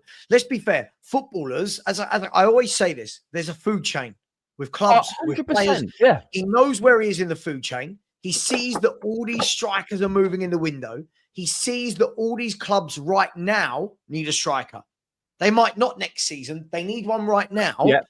I think that he's going to go whether he's happy at Newcastle or not. But let's say though, Savva, let's say, right, Newcastle had got a Delap and they'd got a Pedro, right? And Isak's still there. we can't you can't surely rule out that he wouldn't actually potentially stay and say, look, I'll do one more season here, and then look, I'm going to move on next summer. I think that changed. If let's say they would have signed him, Bremo and João Pedro, that changes everything. I think that changes. They're two players they went in for. If João Pedro and then Bremo signed early, to them, it's like, oh, so there's me. We've just signed him, Bremo. We've just signed João Pedro. Like I keep saying, you reckon he says no to Liverpool at that stage? You reckon he turns around and says, I don't want to join the super. I don't want to join the super. He might be willing to say and do the, I'll give you one more season. Look at what we're doing. Give us one. I think that's the conversation. All right, we are going to sell you next summer. You got 2 years left. Look at you know what? Give us one more. Just one more season. With that and all, you put it into perspective. It's because he's got 3 years left on his deal, Isak. If he only had 2, then you couldn't say that, because Newcastle would be like, no, you ain't staying another year, because there ain't much of a difference between having 3 years left in your contract and 2 years, but there's a massive bloody difference with having 2 years and 1 year left on a deal. The value for someone like Isak knocks it off massively. Do you know what I sort of think as well with Isak? Because Newcastle. I think it's poor planning on Newcastle's behalf as well, to be perfectly honest with you. For them to have signed him, and obviously he's been good for the last 2-3 seasons, to not have signed another player or to have some form of contingency plan up front, it's sort of poor from them, really. I mean, if you was to ask the heart of hearts of Newcastle fans, did you think Isak's going to end his career there? Did you think he's going to sign a new 5-year deal? They'll probably say no. So to be fair, for them to not have signed, someone else as a striker, I know it's hard to be a backup to a good striker, but there would have been players available. And I think it was a youth list that sort of said about, if they do sell him, get Sesko and Visa 100%. Because you know what? If Sesko comes in and he absolutely bangs in the Premier League for 2 years, say Sesko does, Man United are going to nick him. Someone will nick him. Someone will take him off of him. But then they've also then got Visa there. Do you know what I mean? So they're giving themselves an opportunity there, whereas leaving yourself wide open like Newcastle, with the greatest of respects to them, Isak weren't going to end his career there. It's not a Shearer-esque sort of thing. Do you know what I mean? He's Swedish. He's not a Geordie boy. And for them to have not had a contingency plan, I think it's a bit of poor prep on Newcastle. But they could have gone. They could have gone for Wissa. Terrible window. Yeah. They could have gone for Wissa a month ago, right? Before the whole Mbeumo thing, and then they wouldn't be having this shutdown from Brentford that they're getting now. Yeah. But listen, it's going to be interesting to see how that pans out. I mean, just last thing before we go over there. I mean, how much money? What is it going to take? Because I tell you what, I said the other day, right? If I'm at Arsenal, that's not the club. If I'm Newcastle, right? If I'm Newcastle and Liverpool want him, I'm turning around and saying, 150 million. Don't call us until you've got that number. That's what, because they hold the cards. The player doesn't. At the moment, the player can throw a strop, and you can talk about keeping an unhappy player. If I'm Newcastle, I'm saying, pick up the phone when you've got to 150. But I think Liverpool might potentially use players. Someone like Harvey Elliott could be involved. Someone like maybe even Darwin. I'm not saying Núñez would go to Newcastle, but they might float players as an idea as well. I think if you're looking at a total package, you're probably looking at 140, 150 with add-ons included. But if you're looking at just the upfront payment, I think like upfront 125, 130 probably gets it, and then the rest in add-ons to take it to sort of 140, 150. Yeah, I don't think Newcastle will get as much as they think they're going to get for him. It'll be a British record, 100%. But I think it will be closer to like maybe the 130, 140 rather than 150. I'm with you, Savva. It's 150. Like I'm saying. I'm not. This player is potentially the difference between you winning the Premier League or not winning the Premier League, or winning the Champions League or not winning the Champions League. He's a needle mover for you lot. Yeah. One of the best strikers in Europe. 150 or don't ring us. Because Liverpool 20 million might be. Liverpool haven't had a good 9 since Luis Suarez. Luis Suarez was the last proper number 9 Liverpool had. I'm saying 150, and then there's hella incentives on that as well. If you win the Prem, I get this much. Win the Champs, do you reckon though? Do you reckon though that extra 10-20 million will be on how bad Isak kicks up a stink? Do you know what I mean? Because if he really, really kicks up a fuss over there, and Newcastle are like, we need to sell this geezer. Do you reckon then it becomes? I'm Newcastle. It's World Cup year. I don't even know if Sweden are in the World Cup. Well, it's World Cup. They will be, yeah. Yeah, let's say they do you really want to sit out a World Cup year? You can't. How strong are you? Like, that's what I'm ultimately No. though, it's not in anyone's best interests, you know, in terms of Newcastle or Isak's best interests. Now that he said, I want to go, it doesn't serve anyone well for him to stay at Newcastle. That's true. That is Because that's true, Charlie. But I want to see teams. I'll be honest. I want to see clubs stand up to that. I want to see Newcastle stand up to that and go, you know what? Cool, you can go, for this but this price. is our number. So I tell you what, that's fair. That's fair. So this is what I would say. I would say to Alexander. Sorry, Alexander. I would say to Isak. Your mate now, is he? Isn't he? Yeah, we're mates. I'd call say, him I'd out. Say to him, Big Al. listen, you can kick up a fuss. You can go, but Liverpool have to pay this. You and your agent better get on the phone to Liverpool and start telling them that if you want me, they want 150. We've told them, you better tell them, come with a deal. Now, they might go back in with, like what Charlie said, they might come in and go, hey, we'll give you 100 plus Elliot plus, I don't know, whoever you might want to talk about. But if I'm Newcastle, stand firm. Stand firm. You've got one of the best strikers in the world at your club, right? We're talking about 90 million for Sesko. Right? Now look at the levels between Sesko and Isak. Right? I'm turning around and saying they want 90 million. You're not getting this guy for 120, 125, 130. Give me 150. Sod the player, because the players have too much power. Sod the player. I know what you're saying. It causes problems and blah, blah, blah. But let's see if Liverpool want it bad enough. And then let's see how happy the Liverpool fans are if their club don't get it over the line. Sorry, that's where I am. I think be ruthless with it. Like it is in no one's best interest for it, but you have to stand firm. Okay, we will let you go. If they club, then you flip it on Savva's mate Alexander and say, if they want you so badly, they'll pay. If they want you so badly, they'll pay the money. Yeah. If they want you, we're not standing in your way. You flip it. You say it's them. We want 150. How much they just paid for Verts?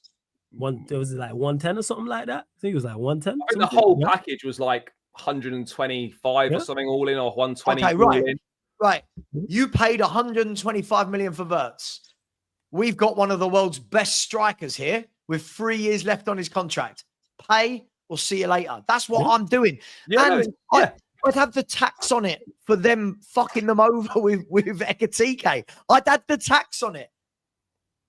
Make them pay. That's what I'd do, man. Just make them pay. You know what, Sav? You could get this all nailed down and done by just texting him quick and just going, Alex, what's going on? Are you going to Liverpool or not, mate? You know what I mean? Just send him a quick text. Oh, Alexander. Guys, moving on from Newcastle, just quickly. Last thing I want to talk about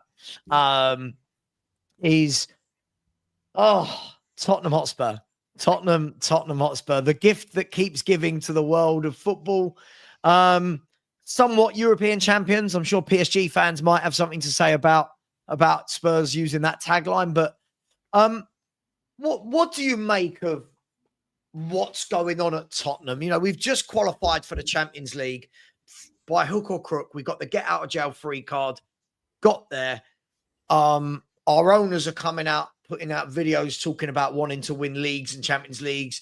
They said they sacked Ange because they want a challenge on all four fronts. And then we've had this window where only Kudus gets into our first 11. What do you make of this, guys? And it won't offend me. Feel free to say what you want. It's not a surprise, mate. It's not a surprise. That's the main thing for me. I'm not surprised at all. You know, we've seen Tottenham move like this in so many transfer windows. Every time you think, if there's ever a time to crack on in a transfer window and have one of your best windows in years, you would have thought it's when you're back in the Champions League and you've won a European trophy. Surely that's the time to then think, right, we need to get the money out and we need to make sure that we are in the Champions League again the following season and the season after that. I just look at that and it's like, it's just lacking so much ambition. It's not like you've gone for players and you've missed out. It's like you're not even really going for anyone. You got Kudus, which is a great signing, by the way, but that was unchallenged. No one else was in for him. You obviously had the Morgan Gibbs-White debacle, which is obviously not, it was a waste of everyone's time, wasted, 2-3 weeks in the window. But there's no links with anyone. There isn't really any links with anyone. Look, there was loose chat about João Palhinha. Yeah, that would be a decent signing. Spurs need to go and get a number 6 or whatever. But it's just very, very underwhelming. Yeah, okay, yeah, Danso and Tel have become permanents and whatnot, but that's not the window of a club that are back in the Champions League and are serious about, trying to move forward and take steps to actually being there on a regular basis. I would say it's massively frustrating, massively disappointing, but it's not a surprise at all. Yeah, the fact that's an issue as well, really, isn't it? So if I'm sort of saying as Arsenal and I had a carbon copy of your season, I'm sitting there thinking, all right, now cool, buzzing. We've snuck into the Champions League. We're going to be seeded first as well, by the way. We've got ourselves a trophy. Now it's technically a squad that knows how to win something. Cool. Now build around it. Absolutely build on that. Rather, sorry. You're also in another final as well, which you could win. It would be bloody difficult, but do you know what I mean? You've won a trophy. You get the right to compete for another one. When you look at that and you're like, wow, you got Champions League football now. Go get yourself a Champions League squad. You're not going to compete for the Champions League after one window. You're just not. But get yourself a squad that's capable of. I'd be looking at your squad and say, maybe Gan, compete. Show the ambition that shows to me as a fan that you want to try and break back into that top 4 as soon as possible. It might not be next year, but go out there, maybe nick a little Carabao Cup, maybe get to a final or something like that, and just show me ambition. Go and get yourself, of these players that you need. You'll know better than me the positions that they are. But Kudus, whilst I think that's a fantastic signing, you need that sort of signing in other places. Someone that's going to, come in and start, move the needle a little bit, be a bit of a level raiser. And aside from a bit of Kudus, I'm looking around at them signings and I'm just like, meh. It's not showing me as a football fan. I'm not going, yeah, Spurs are back or they're going to be back soon. Aaron, it just isn't. Aaron, before we came on backstage, the thing that you, Yeah. Charlie, and I were talking about was when I look at this window, this is a window for a club that don't have any European football and, dare I say it, even a bottom half Premier League team. I feel like this is if I'm Palace, no offense, Palace, if I'm Palace, if I'm Wolves, I feel like I'm having this window. But we're not. As much as everyone wants to banter us, we're not those clubs. We're like the 8th richest club in the world. We've got the best stadium in the world. We're in the Champions League. This is not the window of a Champions League football club, It's is embarrassing. it? It is embarrassing. It is. But I look at it and I think, where's the backup to Solanke? Where's the? I don't want a Solanke backup. I want Solanke to be the backup. We'll even that. But you know what I mean? I knew that was coming, Sam. Yeah, take him back, please. Yeah, but you get my point though. Where's the competition? Where's the competition for Solanke? Where's the top class? Where's the the improvement you need in the wide areas? Where's the number 6? Yeah. Where's the option at left back? Where's another centre back? Where are all these players that we can sit here and chat, right? We didn't even follow Spurs that closely, right? But we know what Tottenham need, and the fact is they're not doing anything to address it. Savva, we spoke about this earlier. Destiny Udogie injured, whether you think he's good enough or not, whatever. Why are Spurs not going and trying to get an Anthony Robertson from Fulham? Why are they not going to try and get a decent level left back to come in rather than playing Ben Davis there who shouldn't be there, rather than playing a right back at left back? Where's the squad planning? Where's the thinking? Where's the right, let's build on this now. Let's identify the players we want and let's go and get them. Because all they've done is they've won a one-horse race for Mohamed Kudus, wasted 3 weeks on Morgan Gibbs-White, and it seems like they've done absolutely nothing else. Yeah. By the way, on the screen, this is the squad going that's in Asia right now. Now, obviously, Kulusevski's injured, and so is Destiny Udogie. Other than that, the names that have not travelled are like Manor Solomon, Brian Hill, people like that. And what we've been saying in the Spurs fan base is, if you look at this floor list, right, you look at the goalkeeper's fine, Porra and Spence right back's fine, centre half's okay.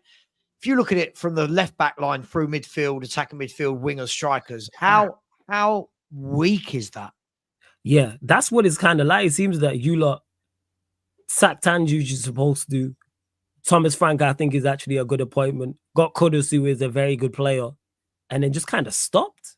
It's kind of like there was no, like it's like, these are great moves. Like you made steps and did the right things, and then just stopped because you have good players in the sides. You know what I'm saying? You have Van der Ven, who I think is a good player. You've got Kulusevski. You've got Kudus as well. Then you got players like Porro there, Jed Spence, who are who can do something in the Premier League and are of a certain standard. And it's just like, all right, carry on now. Go and sign a midfielder or midfielders and first teamers to go and improve that area as well. Because with Kudus and Kulusevski, you got two attackers who are going to get you goals and assists. Whether Frank plays a back three or he plays a back four. With Spence and Dogi and Porro, fullbacks cool. Van der Ven and Romero also good. The likes of Danso and Teller squad players cool, but it just seems to be a lack of just effort. You haven't gone the Newcastle route and been rejected by plenty of players. Gone for no one. Just say Charlie's in the mud saying that Newcastle have had a terrible window, as David Ornstein right this very minute has said. They find Aaron Ramsdale. Oh yeah, yeah. Take it back, Charlie. Take it back. Newcastle, unbelievable window. Yeah. Charlie's in the mud. Flawless. Do you know what? Good. From what you've just said there, seriously, this is the key thing for Spurs, right? Is I like to think I'm quite a grounded Spurs fan, right? I don't sit here and ask for Spurs to compete for Florian Wirtz. Yes. I don't sit here and go, let's go toe-to-toe with Man City for Rayan Cherki. I don't think we're going to compete with those clubs. Yeah. What I do expect in a Champions League transfer window is that we're going to turn around and go, okay, where are we weak? Right, let's get the plate spinning. Let's get the plate spinning. Okay, we need a left back. We need this. We need, as Charlie said, go to Fulham and say how much you want for Anthony Robinson. Be a big club for once. How much you want? 50 million. Bang. Brilliant. Cool. All right, Adam Wharton, just for example. How much you want? Yeah. How much do you want? Okay, cool. This talks about us buying Calamundo from Rennes, the young French striker. Cool. How much do you want? 30 million? 40? Yeah, I get what here's Spurs buying Takai. Listen, in 3 years, Takai could be the greatest centre-back on earth. I don't know. But it's 5 million from the J-League for a reason, right? Matisse Tell, lazy because Bayern Munich owed us money from the Harry Kane deal. Lazy deal, right? Yeah. Danso, solid rotating centre-back. He's a decent player. Vuskovic is a 17-year-old kid, 18-year-old kid. You're all squad fillers, though. Don't improve the team. This is my point. So what it looks like, when Sky, right? You can see my tones change from when I'm relaxed talking about other clubs and my own club, right? Like, when I'm talking about my club, this line just gets furious. When I'm not, I'm like, it's like I've had Botox. When they Sky Sports put that list up every day, going, how much spend in the transfer window, and Spurs are always like in the top 6. It's like Spurs have spent 130 million, and people go, there you go, you spent money. It's just other than Kudus, it's just there's no one in that list other than Kudus where you go straight in. You go like the players United are buying. There's no talk about do they get in? No. Yeah. If Watkins signs, he's your striker. Yeah. Cunha and Buemo, they start. Mate, nothing's worse, right? When you're linked with players and fans go, "Oh, where's he going to play?" Like, guys, does this player make my team or my squad better? Yes, get him in. Work the rest out later. 100%. Do you know what I don't get yet? See your that Matthias Tell, was that a loan with obligation or was that an option you just triggered? It was obligation, wasn't it? Is that what it was? Was it? Because my next point, just quickly, Sav, before you land there, was I'm like, why have you not got Lookman and done that? And got him. I'm like, I see it earlier, and it reminded me. I forgot you'd signed him on a permanent. When you had it up, I was like, I think it was like 45 odd million or something like that. Might have been in euros. Million. Yeah, it might have been in euros. But I'm sitting there thinking, I'm sure I see Inter or someone bid. It might not have been Inter. Someone bid for him earlier. Bid for Lookman, it was Inter, was it? Yeah. Someone, yeah. I'm sitting there thinking, that's the sort of player that you need to be going in for. Grealish is another one as well. Why are Tottenham not going for Grealish? Grealish on loan makes all the sense in the world, to be honest. On a loan thing, I'll tell you what. Let me ask then, guys and girls in the chat. This will be interesting for you. This will be an eye opener for you, to Spurs fans. Guys and girls in the chat. Grealish on loan. Does Jack Grealish come in for you on loan? Does he walk into our 11? No brainer. Starts every week. How many people don't want Jack Grealish and don't think he's good enough for Tottenham? That gives you a bit of a sight of where we are. I've just turned the comments on. Prove me wrong. I bet now I'm going to get loads of yeses. When I ask this normally, I get he's washed, he's done, we can do better. It's a no-brainer. it's a loan. If you and people, you got to not only look at it from an individual perspective, you also look at who else is in the area of the pitch the player is, also the manager you're under. If your front four is Grealish, Kulusevski, Kudus, and Solanke, that's a good front four. That's a good Premier League. Yeah. Grealish, Kulusevski, Kudus, and Solanke as a front four, who matter how you're playing, who you're playing against, whether you're dominating the ball, whether the opposition's dominating the ball and you run a counter-attack, home or away, Champions League. And it's a vast improvement on what you had last season. It's a vast improvement. I knew tonight it would be yes.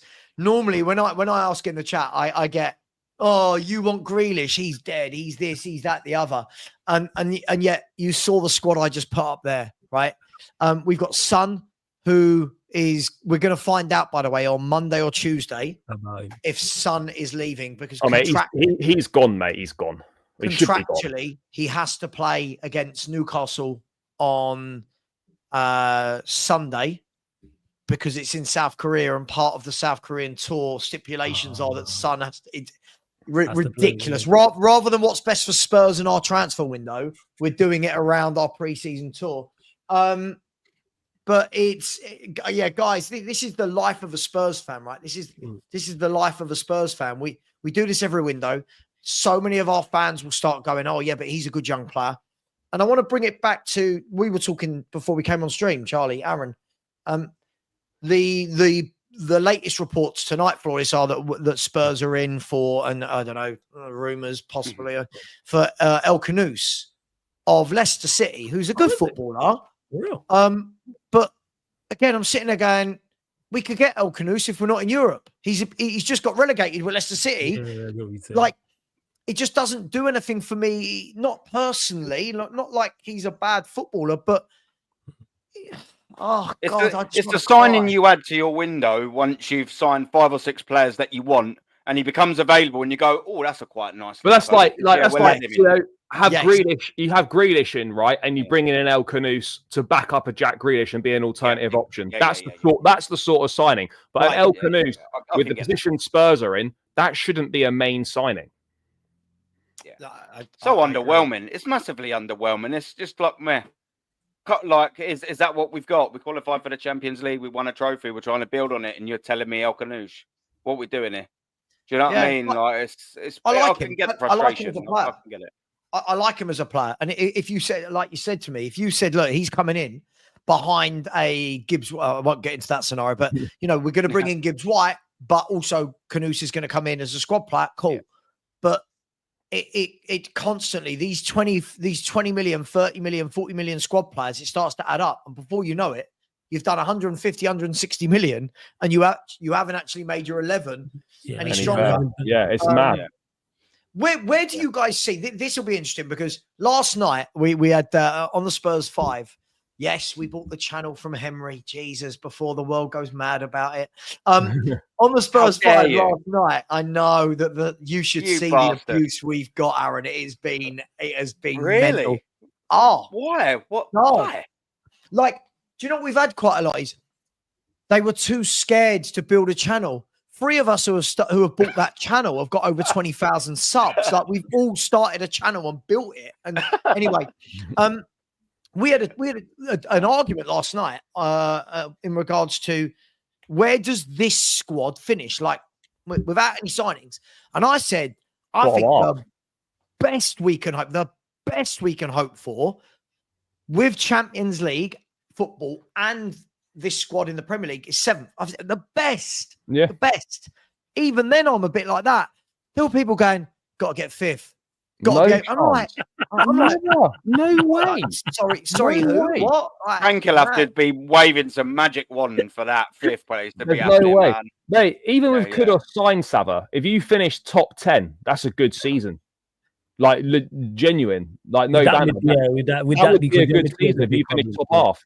Your midfield's a huge problem. I think 7th, 8th is the best for you lot. Yeah, that's what I would say. I had 8th in my head when I was looking at there. I'm thinking, do you know what?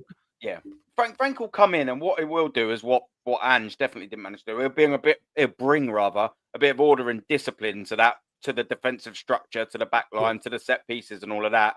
having said that, whilst that would be a massive plus for Spurs to get that discipline and organisation at the back, it's still not enough. Still not enough for that much of a climb, considering what the clubs as well are doing ahead of them. I'll probably say you'd agree with me, Savva, in that. Let's just say in the top half of the Premier League, a lot of them have had a better window than you guys, and that's the frustrating thing. The gap's you know what they're doing, boys. Aaron? You know what they're doing, Aaron? Yeah. Is our fan base is kind of split at the moment in terms of like people that liked Ange and wanted him to stay and people that didn't. And now it feels like anyone that wanted Ange to stay, any stick to beat Thomas Frank with before he's even started. And people are saying, well, Ange finished 5th. And I'm like, well, yeah, hang on. Ange finished 5th 2 years ago, right? With 1 game a week because we weren't in Europe. And no, Kane weren't there. Kane weren't there. He's gone on there. Of course he had, yeah. He finished 5th 2 years ago playing 1 game a week. I said, and since then, look how much Newcastle, Villa, Chelsea, City, Arsenal, Liverpool, Forest have all strengthened. Look, they've all strengthened in that time. But these fans, nope. Ange finished 5th with this. I'm like, this is mad. By the way, Charlie double in the mud tonight. Look at Charlie. This is Charlie's football team. Look at the state of them, right? First of all, there you go. There's the here we go. So you're in the mud, Charlie. Look, fantastic window. Yeah, fantastic. You know, Newcastle fans. Newcastle going to win the league now. Yeah. and then shock. Chelsea selling somebody to Strasbourg. Yeah, $6.5 million in the back pocket. Don't worry about it, lads. Yeah, it's all good. Don't worry about it. He's never played a game for us either. Don't worry about it. Yeah. £6.5 million from nowhere. When you negotiate with yourself, it's fine. Look, guys. Last thing I did want to, very last thing, and we will wrap up.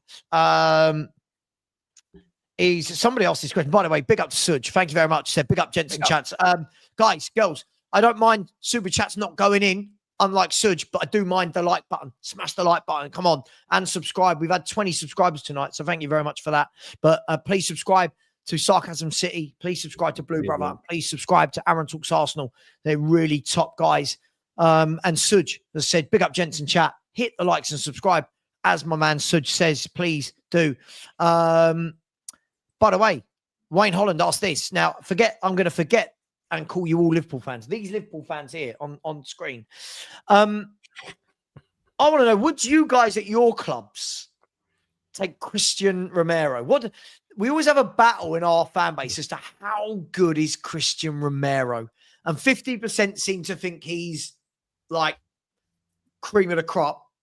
Then you've got a group like me who are like, yeah, he's good, but not as great as people think. Where are you lot at with Christian Romero? Mate, I wouldn't take him. Like, as you say, when he's good, he's really good, but he's a bit of a hothead. The temperament, the discipline can let him down at times. And I just don't feel the consistency's there. You know, you'll get like an unreal performance from him. You might get 2 or 3 really good games, and then it'll be very, very average for like the next 5 or 6. And then he'll do a couple of good ones. I just think for someone that's been around for quite a while now, someone who is a top level defender, the consistency's not there. And with the greatest of respects, however, if he was like as good as what maybe some Tottenham fans say he is, why is he still at Tottenham? Well, this is the thing I always say. I agree with everything you've said in terms of when he's good, he's good. Like when he's good, he's class. But there's just too much time where he's not. He calls out the club. He puts Argentina before Spurs, which, you know, I think a lot of the South Americans are like that. I've heard other Spurs fans say that he always seems to be fit for them. But then when it comes to always for Argentina, he's always there. Always fit. But the big thing I ask is this, Charlie, in a world where there's not a plethora of top centre-backs, whenever these big clubs are buying centre-backs, I'll ask the question, why is no one bidding big for Romero? Like Real Madrid have just gone and bid 50 million, whatever, for Dean Houston of Bournemouth. Yeah. Romero's meant to be a senior pro World Cup winner. They haven't gone for him. Bayern Munich have bought in centre-halves this window. Atletico have bought in centre-halves this window. Chelsea need a centre-half. If City need a centre-half, I just wonder why no one ever comes in for him. There's obviously something that teams and clubs are looking at that just puts them off. It's not. I don't know if it's an ability. Maybe it's partly ability, but just think as an overall package, maybe for a top club, he's just not there's better options out there potentially. Because this is a player that's just like constantly linked with a move away and never leaves. It's almost a little bit like Koulibaly at Napoli. Like he was linked every year. He was linked with leaving, and then the year that he did leave, it was probably too late, and you didn't really see the best of him. It could be the same with Romero. He'll probably leave. He will leave Spurs at some point, but you know he might leave maybe 1 or 2 years after he should have done, and you just won't really see him push on. Yeah, I think you think he's just that he nailed it on the head, Savva. He's just a good centre back, and that's it. Nothing more, nothing less. Good centre back, solid Premier League level centre back. Not terrible, better than average, not a world beater or incredible. Can look that way at times, and that's where because he's a good centre back and he has enough quality to have a crazy performance. So that's why you don't see the top teams going in for him because of, like you mentioned, him being a hothead, potentially getting a red card at key points. So no, I wouldn't. Would you rather have Romero or Mark Guehi? Yeah, I'd rather Guehi. Yeah. And that's where the issue lies. How old's Romero, Savva? Is he what 26, 27? Let's bring him up. Shall we? On that door. I think as well, while you're having a little look at that, I think Charlie, and you've mentioned it as well, Flawless. I think clubs do massively look at his discipline record and see that as a bit of a liability. And I've said as well, I've likened him to what Granit Xhaka was like at Arsenal Football Club. Just he'll have a great performance and then just do something crazy, get himself sent off and let the team down. And it's centre back. I mean, we criticised Xhaka for doing it when he was played in the midfield. If you do it as centre back, you're either giving away a penalty or giving away an opportunity on goal and getting yourself sent off. It's top clubs, you know, you can't do things like that. If you're going to be a top centre back, you can't be getting sent off every other 5 minutes and being a liability. You've got to be a captain-esque sort of style, and that's what I think his issue is. I just don't think he was that, is that, and ever will be that in terms of why he's still there. You know, Aaron, it's so interesting because obviously, you know, like you probably get it. You know, all of you will get it that the majority of the people that watch you probably naturally gravitate towards the clubs that you support. So when I asked the question, Spurs fan, oh my God, Savva, shut up, you don't know football. He's amazing. It's very interesting. Whenever I'm speaking to my friends, whether it's YouTube friends, whether it's Alexander who I'm texting, or my friends from outside of YouTube, no one ever seems to talk in the glowing references about Romero the way the Spurs fans do. Now, everyone was raving about Kane. Everyone raved about Modric. Everyone raved about Bale. That's the best of the best, though. No, but that's my point. But yet we seem to think. Now, I want him to prove me wrong. I want him to have 1 year. If he stays this year, by the way, sign the contract. If you want to stay, sign the contract. I want him to have the year this year where he's fit every week, plays well every week, and leads by example. So at the moment, I've seen 4 years of real roller coaster. How old is he, Savva? 27.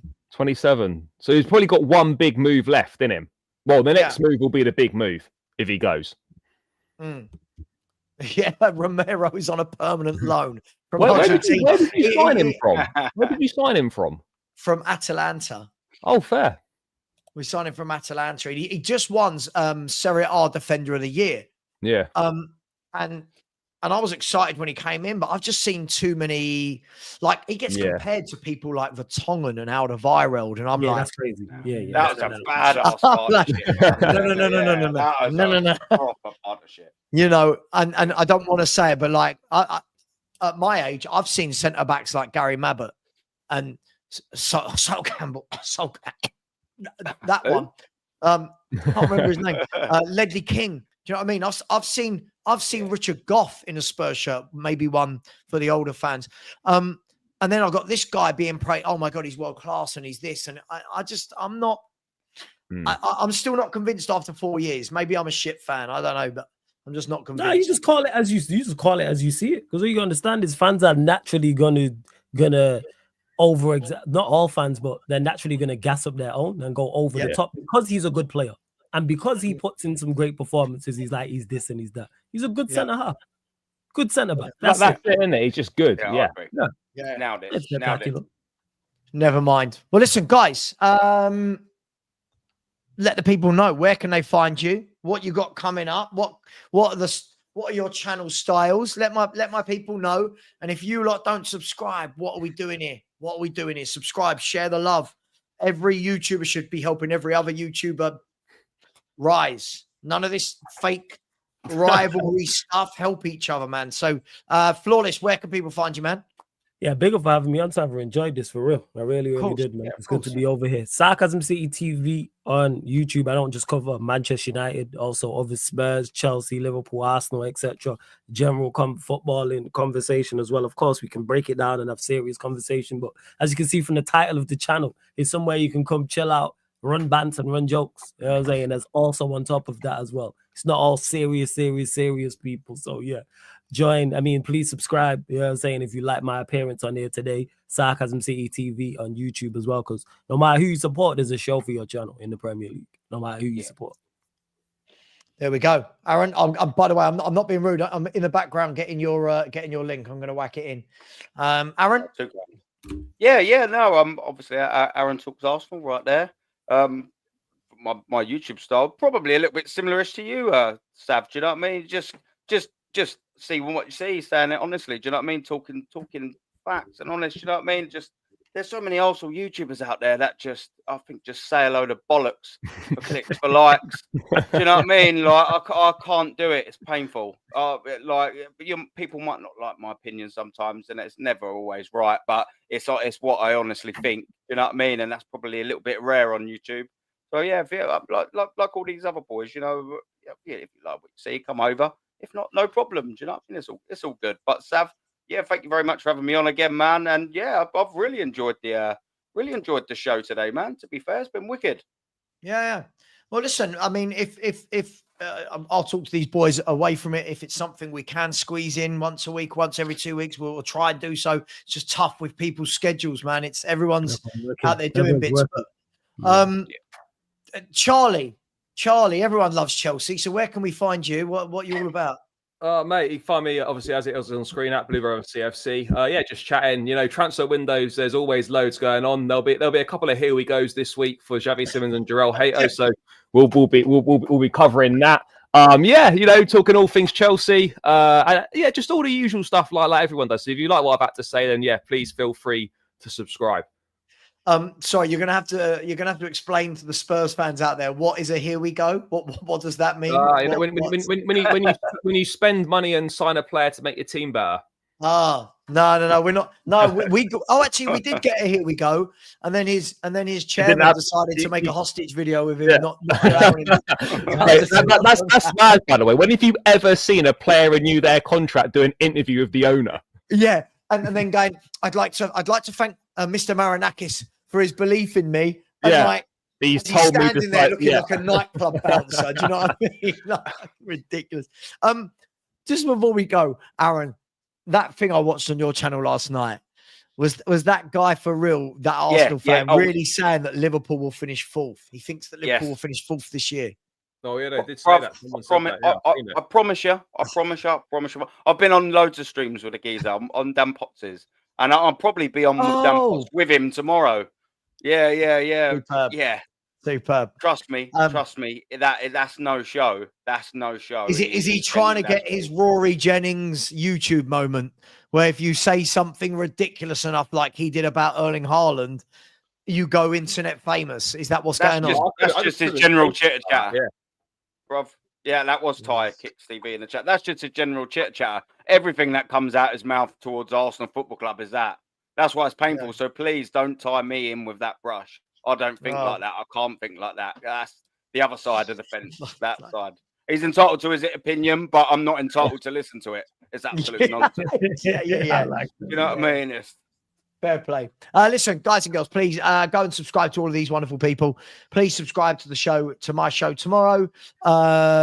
Subscribe to me today. Pause.